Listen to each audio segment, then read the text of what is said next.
Doodly Okay. doodly doodly doo. Metal guitar intro.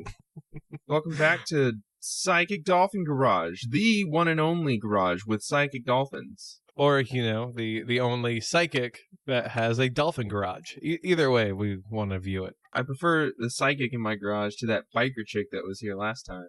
It's a rude thing to say about your stepmother, but it's accurate, I suppose. This is Zach on the front end of our premiere episode. Coming at you on the ones and twos. Hi, everybody. My name's Kelton. I'm practicing taking the back seat. This is a step that I decided on my own. My therapist did not have anything to do with it. That's right. She was very firm about that in her email to me. It was quite reassuring. Happy to see that. Not a lot happened in the news this week, so just kick back and relax. We got a very fun episode. You're going to get to know us a little bit, and just go ahead and leave us a positive review. Tell a friend. Tell a coworker. And most importantly, tell your Alcoholic Anonymous sponsor about us. That's really our main target base here. Deuces.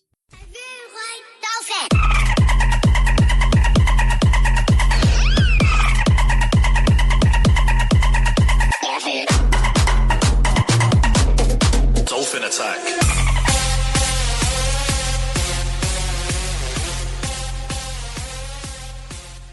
You should know us by now, as you've listened to all of our intro episodes. Oh, yeah, totally. You're tuning back in and not finding us for the first time. Right? That's what premiere episodes mean, right? That they checked out all of our pilot episodes and aren't just starting with episode 1, because who would do that? They stalked us on Facebook all the way back to 2011. They know our blood types somehow, even though I don't know my own. They went and visited my grandmother's Irish clan. They've left some very weird comments advising me not to eat any processed sugar. I mean, for stalkers, it's pretty nice. Well, it's the good kind of stalking, the kind that boosts your libido. Oh, God. Is it just because it gets your heart rate up and you start running? Starts awakening something? Running after them. No, come back! We have so much to talk about! Yeah, when a stalker meets a codependent person, what really happens? Listen, I don't think this is going to work out, okay? The aloofness was kind of what was keeping the romance alive on my end. Really, the more you get to know your heroes, the less you like them, A stalker having to dump someone would just be the weirdest thing in the world. I thought I was the one that needed help, but Jesus. I've killed people. Like, wait, what? Oh, our stalker is getting a rich backstory all of a sudden. He's done things, horrible things. Well, I guess to give everyone a brief breakdown of what we do, I mean, we're just talking about the top stories which have dominated our respective news feeds and what has come up. Basically, we're going to talk to you about some of the things that you've probably heard about, but this is just the stuff that really has been clogging up everywhere we look. And so, I mean, it could be obscure stories, or it could be things that you've heard on Chapo Trap House, or Beep Beep Lettuce, or Minion Death Cult, or on Last Week Tonight, or on the 10,000 other flavor of the week style programs that will cover things in a much better fashion than we do. All that we hope is that our pop culture compass is good enough to find the stories that we can then follow the storylines for as they develop. And absolutely. And really, really stay on that bleeding edge of podcasting. Trying to desperately convince ourselves that this is a worthwhile endeavor. So thanks for listening right now. In the meantime, I guess, one of the things that has popped up and had everyone really talking lately was the Eurovision Icelandic band named Hatari. Not Atari. They're a cool 80s video game system that now everyone thinks is kind of overrated. They're an anti-capitalist band from Iceland, and during their performance, they pulled out flags of Palestine, which seemed pretty cool overall, just in my opinion. They still kind of took the blood money and agreed to show up, so, whatever. But it turns out that one of the kids is actually the son of Iceland's ambassador to the UK. So they actually kind of know what they're talking about, being a weird BDSM techno pop group. Never before seen phrases BDSM techno pop. Anti-capitalist. Anti-capitalist. Like thrown in on the end there. I want you to imagine a flock of seagulls at a secret red room. That's what these people look like. I mean, I appreciate Eurovision as, the FIFA World Cup of pop, loosely. Yeah, FIFA World Cup, famously known for not having stadiums made by slaves. That would be Yeah, fantastic well- if Eurovision actually had all of the losing competitors have to build the sets for the next year. If you lose, you have to come back and put it all together. Oh God. Well, I mean- Serve as manual labor. the other act that also displayed Palestinian flags was Madonna. Yes. So I don't think that Madonna is hipster enough, nor is she as big as she once was to pull it off. There was a time when she was big enough to make out with Britney Spears on live TV. Yep. Big enough for Britney Spears to invite her on live TV. Every single Madonna fan is currently seething at us right now. While we're talking about music, I actually found something really interesting. There is a shit post about how, oh no, the piano has 88 keys, and I really did a deep dive into why pianos have 88 keys, and you will not believe why pianos have 88 keys. I am terrified to know. Why do pianos have 88 keys? Pianos have 88 keys because there was one manufacturer who decided that they were going to make it 88 keys, and it had 7 octaves so that the composers of the day could write songs with more than the 4 octaves or 5 octaves that harpsichords had. And there is no combination of the keys which would add up to 14, neither octaves nor the semitones that make up each octave. I'm not liking these math numbers. Yeah, you already got it flagged at 88. Suddenly a 14 is being thrown in there. I'm a little worried. I was looking for the 14. I couldn't find the 14. So I'm happy to let y'all know that the piano has not been claimed by the Nazis yet. Now known fact, official statement of the Psychic Dolphin Garage. Pianos are Antifa. Mozart was Antifa. Beethoven Confirmed. was Antifa. He was a trot. We all know that. The guy who did those goddamn stringed instruments, those violins, more like violence against the Jews, am I right? All 6 Jews that Beethoven met in his entire life. Yeah, it's so bizarre to think about. Like how some people will combine the lives of Anne Frank with Helen Keller in their heads. They'll think that they were either the same person or that they lived in similar times, when that's just drastically not the case. Yeah, Anne Frank, the deaf mute that saved Jews. That's right.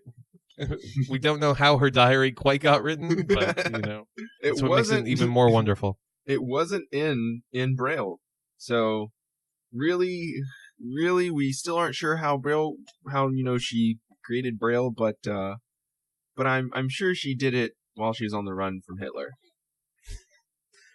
All those deaf, blind people known for going on the run effectively. Yeah, she made it cross. She went cross country, leading like an underground railroad. The sound of music, but it's her just feeling the vibrations in the earth. That would be the worst Eurovision show in the world. And now, Helen Keller. Just black silence. Nothing. It's just a bass set. Just well, Helen Keller didn't have to go to college, but we have to go to college to get a job these days.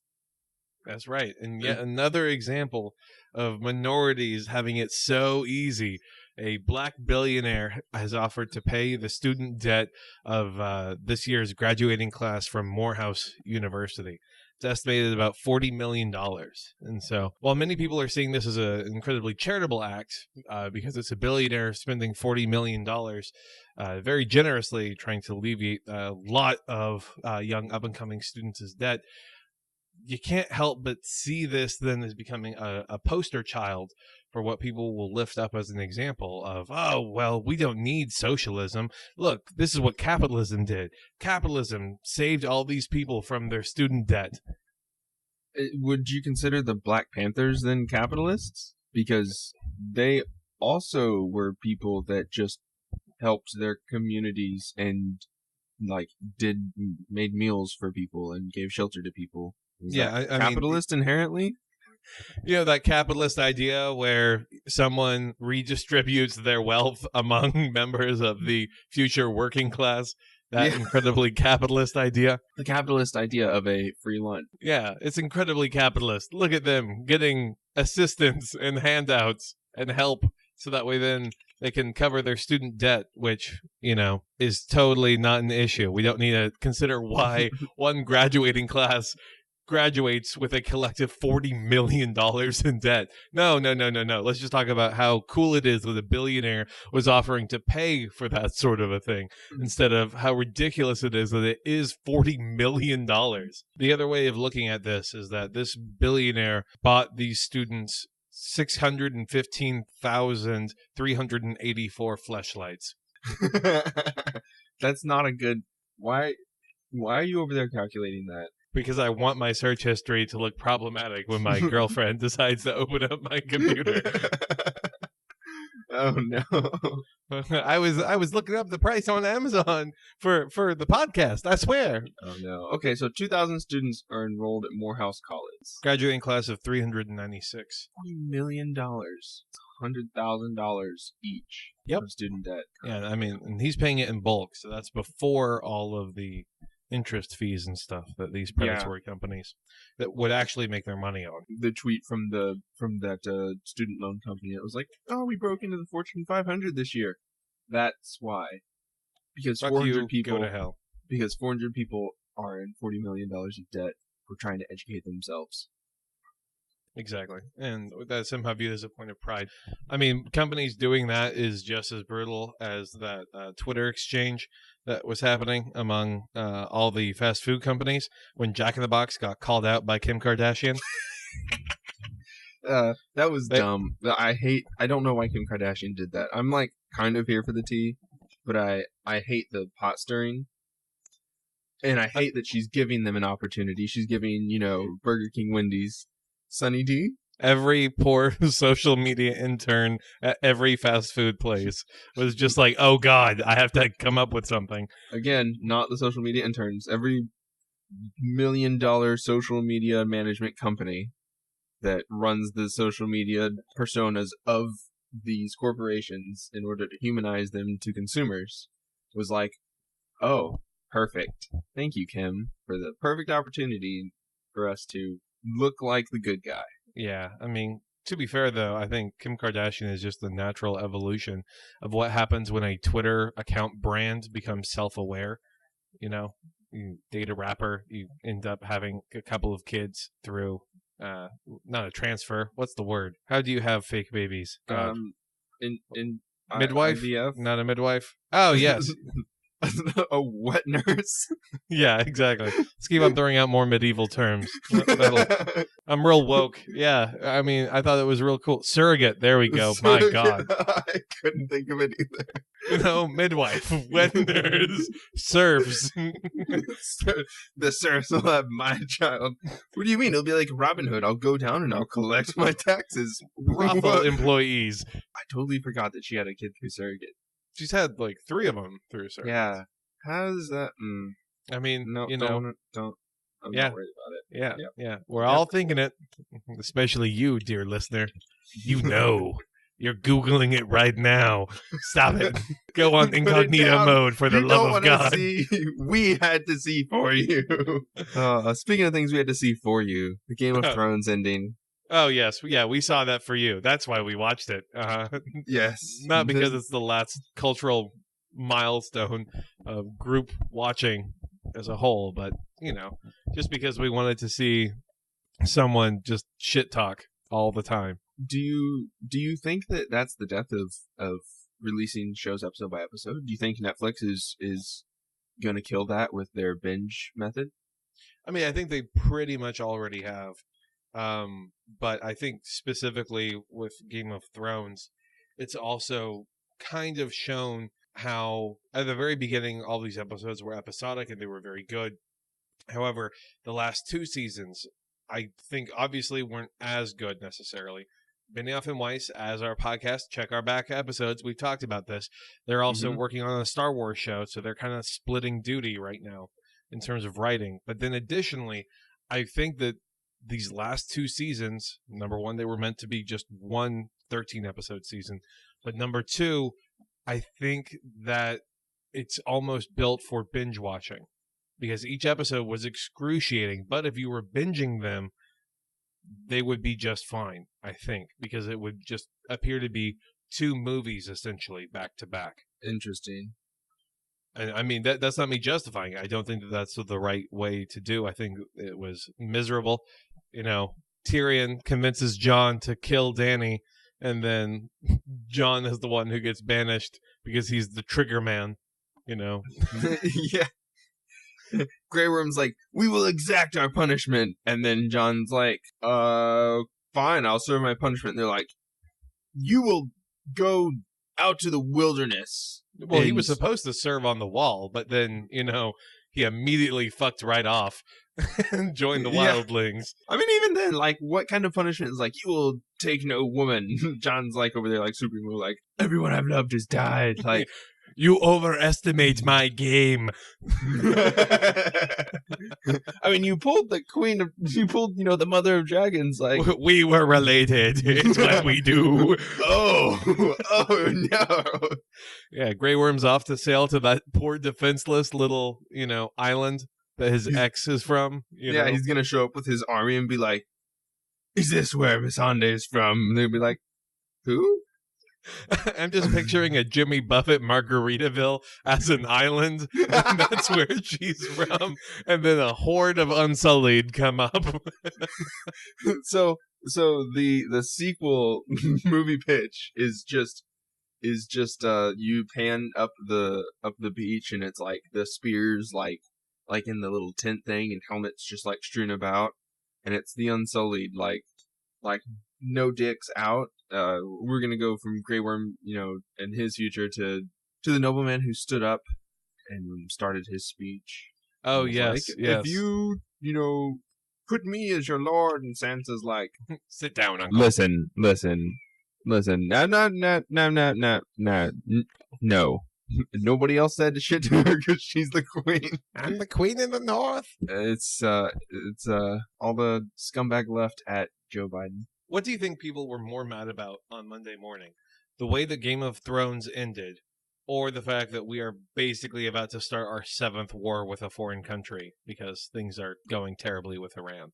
I mean, I'm pretty sure that we're like, as Americans, we constantly live in fear of starting another war with another country every waking moment. Oh, I don't think we're afraid of it at all, unfortunately. Well, we're like resigned to it. It's become such a normal that it just becomes, here I go again on my own, invading brown countries that I don't belong. Oh, you saved it. You saved the rhyme at the end. Gotta pull it back. She would murder me if she heard me butchering another song.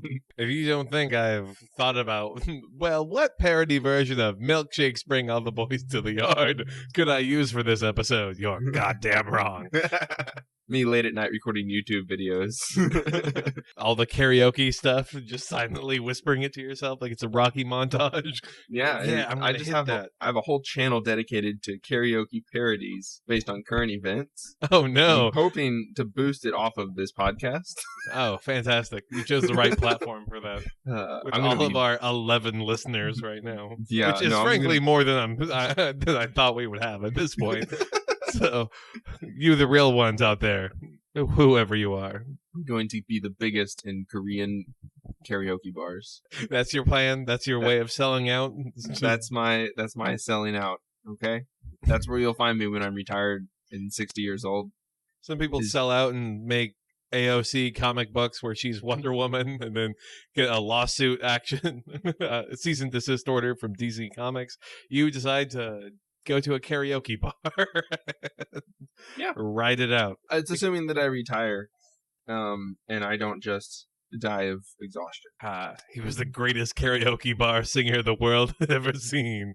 I'd rather go down as the creepy old man in the karaoke bar, then go down as the guy that sold neoliberals comic book rips of their favorite war criminals. I guess for those unaware, AOC was featured in a comic book series where she just kind of had an alter ego that was very reminiscent of Wonder Woman, and DC Comics was like, "Hey, shut that shit down." And from what I read, it was not an alter ego. It was one particular cover that was reminiscent of. oh, okay, gotcha. So her alter ego was, a superhero, but only one cover that they took issue with. Oh, which great. is So it's still unfortunate. out there. It's not even good enough that the character was a rip from the comic. It was like a shitty, watered down superhero, and it was just the one cover that DC was like, "Yeah, don't do that." I hate this. I hate that so much. But it's like I guess Christian... you know what to get me for Christmas now. So yeah. Well, it's I mean, would fantastic. you prefer that, or would you like a VeggieTales comic? Maybe a Bible Man, Bible Man, cartoon book. Hang on, what's it called? A Bible Man visual novel. Ooh. Well, I mean, I guess it depends on how many Morehouse edition fleshlights come with the respective Bible Man. Because I'm not going to say I'm not interested. But I've been scrolling this page for a while now, and there's some good options here. Listen, the sale ends in approximately 14 hours. This is all I'm saying. So we need to move quickly on this. Speaking of more Nazis, the TPUSA debacle continues. Oh, yes. Kyle Kushnev, Kushnikev, whatever the fuck his name is. He stepped down as the... he wishes. He had to step down as Turning Point USA's high school outreach coordinator.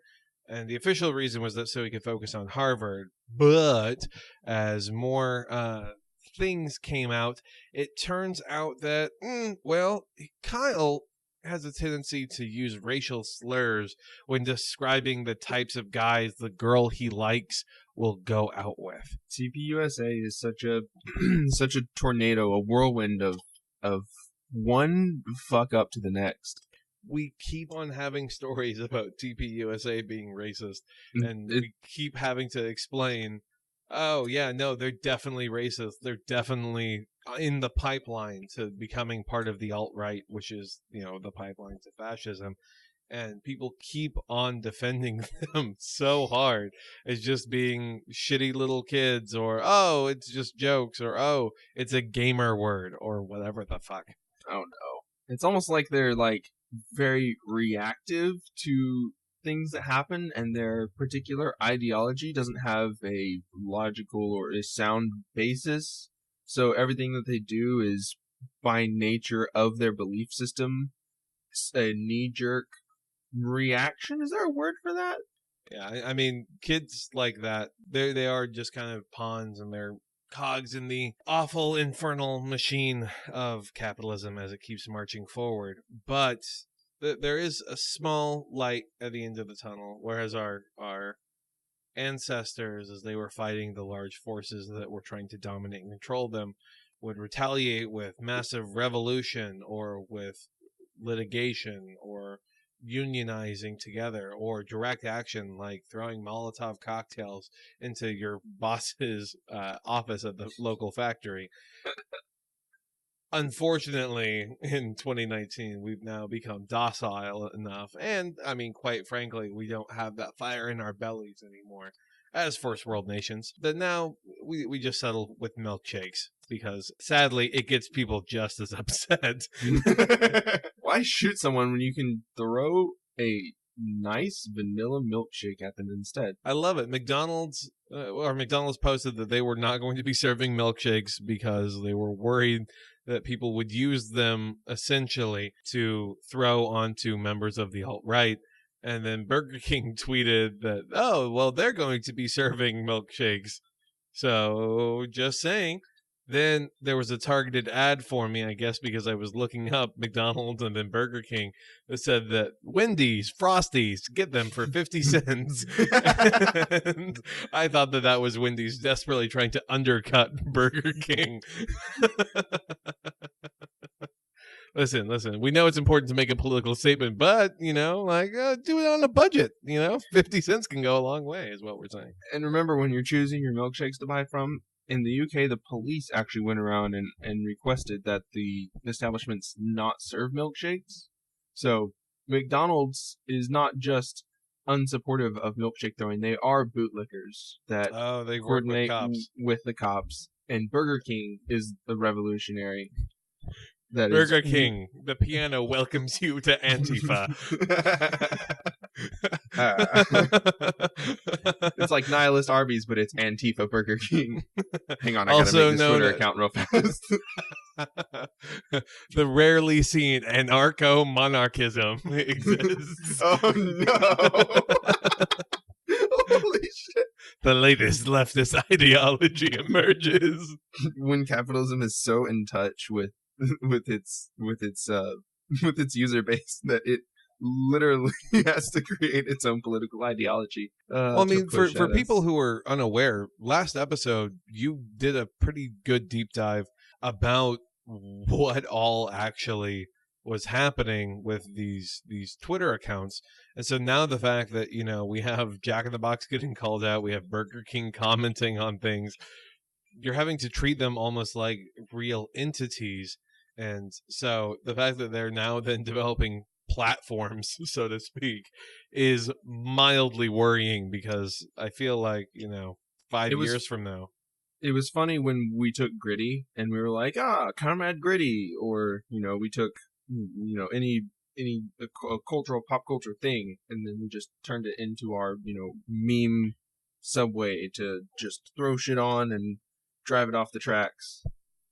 Oh yeah, absolutely. Slap a Stalin mustache on Superman and fantastic. We have a solid meme that will do well in leftist circles. I guess ultimately it doesn't really matter, because brand Twitter accounts can give snarky things that then we co-opt. Ultimately, it doesn't deal with legislation points that much in the real world, in the day-to-day, as the right-wingers would say. But the culture war is still happening and rages on. But the actual legal side of things is still pretty one-sided. I mean, yeah, what the right what was it? the right insists that the left is waging a culture war, and yet they're the ones that are introducing bills designed to go through the circuit courts and then challenge Supreme Court rulings. Yeah, and I don't even know if we have this episode released or not yet. Shameless plugging yet again. But we had talked about how the court systems have pretty much been stocked. Trump has been the most productive president when it comes to stocking the judiciary with judges that lean towards the right. And so in that sense, he will have a very long-lasting legacy in terms of the way legislation gets interpreted by the courts. I mean, when you have, and that's exactly why we see all of these abortion bills popping up the way we do, where one goes out and wins a fairly close struggle, then it sends a shockwave throughout, that now you're getting states with Democratic governors, like in Louisiana, saying, oh yeah, well, I mean, they'd certainly be open to signing a 8-week heartbeat bill. Also, I think that we should, by the way, fight the terminology on this abortion bill, because we keep saying, myself included, a heartbeat bill when there is no actual heart tissue. It's just kind of like a meat vibration bill. Meat vibration, right. That sounds like another thing that Fleshlight would sell. Fleshlight sonograms. Which model would you like? Meat vibration. Joe Jugger. Joe Jugger. Oh my God. It can work as a meat tenderizer. It can work as a vibrator. It can work as a pregnancy test. Congratulations. It's a girl. It's a gurgle. Oh, no. Oh. Just dry seasoning shoots out of it at the end. I mean, like, the way Zoomers are obsessed with skins on Fortnite, I'm pretty sure that's how our generation is obsessed with getting different limited editions. What sort of fucking hype beast must exist in this world for the hype beast supreme supreme sticker slapping type of sex toy operation, because I know that has to exist. Some guy with 30 boxes from adamandeve.com just lining his closet. That violates my nap. Yeah, I guess it is weird to me how libertarians are so in favor of these bills, because, Most libertarians are surprisingly pro-life because the nap is a platitude and it can mean whatever they want it to mean. So if they want it to mean protecting the life of a baby, it means protecting the life of a baby. And if they want it to mean protecting a woman's bodily autonomy, then it means protecting a woman's bodily autonomy. Yeah, I mean, it really just depends on whether or not the woman is their mistress or not. That depends. That's the main factor in determining how pro-life or pro-choice they are. Of course, I wasn't cheating on you, babe. That I paid that money for a nice lady that I met on the streets. I like the idea that that's how that still works in 2019. Just cruising around trying to do your best Richard Gere impersonation, looking for Julia Roberts. Hell World 2019.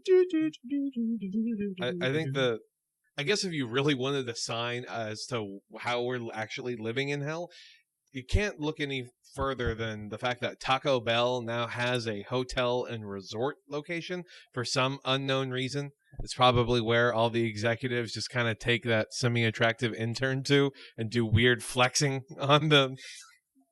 They offer the intern like some tickets, and they're like, "Oh, but just one." I have a boyfriend. He doesn't need to know. Thinking that they have game. We're gonna go to that resort with so many fucking tacos. I need to work my job. I am in college right now. Nah, you should come hang out with us. Can you imagine how lame you would be if some people were like, "Oh man, where'd you go for spring break?" "Oh, I went to South Padre Island." "Where'd you go?" "Oh, I went to Fort Lauderdale." "Where'd you go?" "I went to the Taco Bell Hotel and Resort." Me and every other 65-year-old retiree thought it was just a lovely time that we were there. How many chihuahuas do you think exist on that property? Hola, yo quiero Taco Bell. It's just the stuffed chihuahua in like every wall, and he's got like the big poster thing around him with fireworks and everything. It's just a constant loop of yo quiero Taco Bell, yo quiero Taco Bell. You open the door that goes into the main lobby, and it has a hunting lodge aesthetic, but instead of deer heads, it's all of the old former dogs that represented the company. They've been stuffed, and they do and once every hour they do the big mouth Billy Bass thing where they all turn off the wall and they start singing the Taco Bell turning song. their heads, their dead soulless eyes staring at you. People are like, I mean, overall, I thought it was pretty fun. I'm definitely going to eat more Taco Bell after this. I mean, liking Taco Bell is just culinary Stockholm syndrome. Yeah. One of the, I'm not going to name him, but one of the podcasts I listened to, he has a job now working as one of the voices on Taco Bell's Twitter account. So, yeah. It's actually not even the Twitter account. He is just basically pitching ideas for the Twitter account. So that's I'm sure going to be seeing something that I will be seeing on my news feed is the Taco Bell Hotel and Resort for all the employee getaways. My main question though is whether or not those retreats will actually, like the Taco Bell restaurants, be out of straws and napkins and fire sauce at inopportune times. I just want to ask why they canceled the Verde sauce.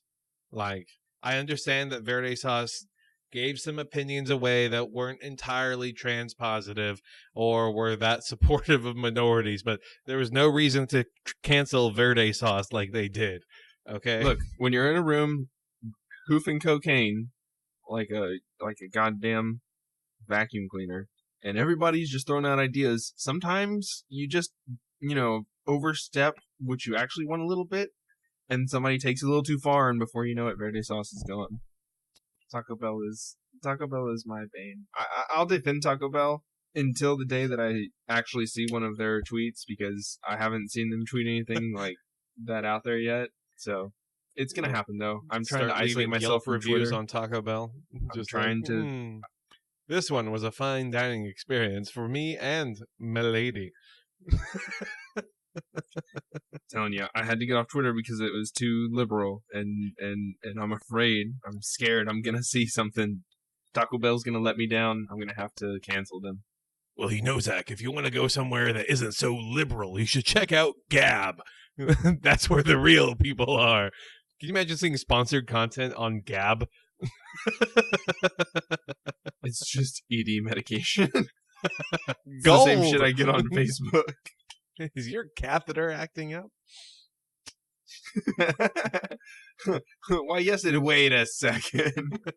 You tricked me. Sly devil. Tricking me the same way that Trump tricked us with tariffs. He still doesn't understand how tariffs work. Nobody understands that. I have argued with so many people that are like, tariffs will stop other countries from importing. It's like, no. They'll take things that you need and want, and they charge you to get it. It's like, but it's a tax on them. It's like, we don't make anything in the USA because we didn't invest money in any infrastructure or any industry. The only industry we have is Silicon Valley, and all that they have is freemium software that you pay to use. You have to buy a phone and a plan from Sprint or Verizon or AT&T to use Snapchat. But hey, the phone is made here, right? Right, Zach? Your phone is made by Malaysian children that make 50 cents a day. Oh, well, okay. I mean, at least, the company itself, though, I'm sure they invest their profits back, though, into the American economy, right? If Panama is America, then yeah. For sure. And legally speaking, we will say that it is. So is this island just off the coast of Ireland. Don't ask questions. It's fine. Where did that island come from? It doesn't show up on Google Maps. Well, when you have companies like Walmart complaining about how tariffs are going to hurt their prices, it should really let us know. I mean...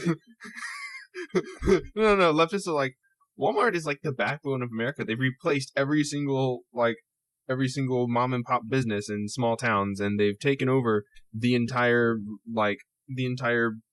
local company sector and replaced it with this giant conglomerate that just owns most of rural America. Rural America. Rural America. Well, just like how Walmart ended up eating out every other mom and pop shop. Eating up every other mom and pop shop. It'd be real weird if Walmart was eating out every mom and pop shop. Just like, well, we weren't in favor of it, but they gave a very compelling offer. The best offer I've had in 43 years, Harold. Better than this Adam and Eve sale that's on right now. Come, hype beast is just crying in a corner. Don't eat your heart out. Eat your girl out. That's woke advertising from Axe Body Spray. They're just trying so hard. It's like, we still exist, please. We know you order everything from Amazon, but please. Westworld doesn't happen until next year, but they have a trailer out now. Yeah, Aaron Paul, isn't it? For some weird reason. We're going to be exploring the world of Westworld. Which I guess is cool. Like, Westworld's the new Game of Thrones. It's talking about just every 2 years, and we're gonna get really 10 trying.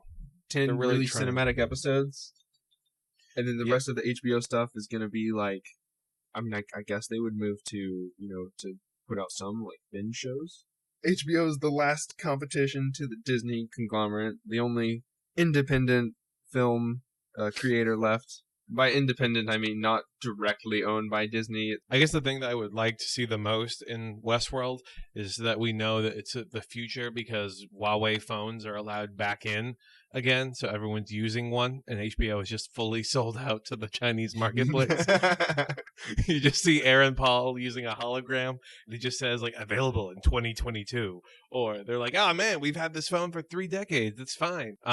For those people, I guess, who are kind of unaware, Huawei is a mainland China phone maker that was recently banned by the United States because they have spyware technology that allows the Chinese government to potentially spy on Americans, which is different than all of the American phones, which have the technology to allow the United States government to spy on them. Totally two different things. Oh, One yeah. of these is operated by an oligarchy, and the other is operated by an oligarch. Well, you see, Zach, we call them communist, and so that Right, means that right, we're the good guys. Okay. right. Sorry. I almost had a breakthrough there. Thanks, sir. You really Okay. saved my bacon there. Again, a factory that is owned by owners and private individuals and operates to create a profit. That is a communist institution, Zach. We have to lay down the law Yep. and clarify these things. It's too So- bad that those communist institutions are the same factories and production assembly companies that produce Samsung Electronics and Apple Electronics. Again, and it's just the LG other side of the fact. Electronics. It's the other side of the factory, Zach. Ah, Totally other side. the non-commie side. I got you. Okay, Okay. and Zach, Separate we also but equal. know we also know that the Apple phones get built on the top floor. That's why they need those trampoline nets outside the windows. It's important. Yeah, because the top floor is more fun. It's It's, ridiculous to me. It's amazing that Huawei presents itself. I really wanted the P30 Pro. It's got an amazing camera. It's an amazing phone. I believe it's cheaper than the other flagship phones. It's cheaper or same price as the other flagship phones with better specs and better features. And it really goes to show that Google is no longer about open source development or really watching out for the community. They just want you to buy their products. It turns out that on a long enough timetable, all of these startup businesses are in fact evil. But they aren't made with evil intentions necessarily, but they exist in a system that turns them that way, where the focus is on capital as opposed to actual innovation, where it's on profit instead of progress. I don't know the name for that sort of a system, but Only I'm there was sure some sort of paradigm change that could be implemented. who knows. But I mean, Maybe one day somebody will write enough materials about these philosophical ideas, and that man will be Jordan Peterson. Oh, He started no. reading leftist theory, and he's identified himself as a trot. So, of course, that's the right way to do it. He has become a member of the cult of Colonel Sanders, as opposed to Bernie Sanders, with those goofy-looking fucking glasses. Of course, Peterson gets inspired to finally read Marxist writings and becomes a goddamn trot. He tried so hard. He's like, well, I mean, I looked up Trotsky good, Trotsky bad, and the only people that say Trotsky bad are the people who like Stalin. Then I Googled Stalin good, Stalin bad. Turns out Stalin bad, so I guess Trotsky good? He asks his class. Yeah, the they're class crickets. stares back at him like, Mr. Peterson, I thought this was about postmodernism. Is this not an art class? Because postmodernism is not a philosophical movement. It's an art and sociology movement. He's a thoroughly ridiculous man. But I'm sure we could keep talking about him ad infinitum. But unfortunately, we're going to have to wrap up this podcast. And okay, guys, well, we'll see you later on this week. We'll keep you posted. In the meantime, I guess you could find us online, facebook.com/Psychic Dolphin Garage. Let's go ahead and keep that rolling. It's where we post memes and just kind of shit post about what all we're currently seeing all around. Have some light discussions there. Shoot us an email if you have any comments for us. psychicdolphingarage@gmail.com. That might be important. You got anything else you want to mention? This is Fantastic Endorphin Barrage, and we'll see you later. Deuces.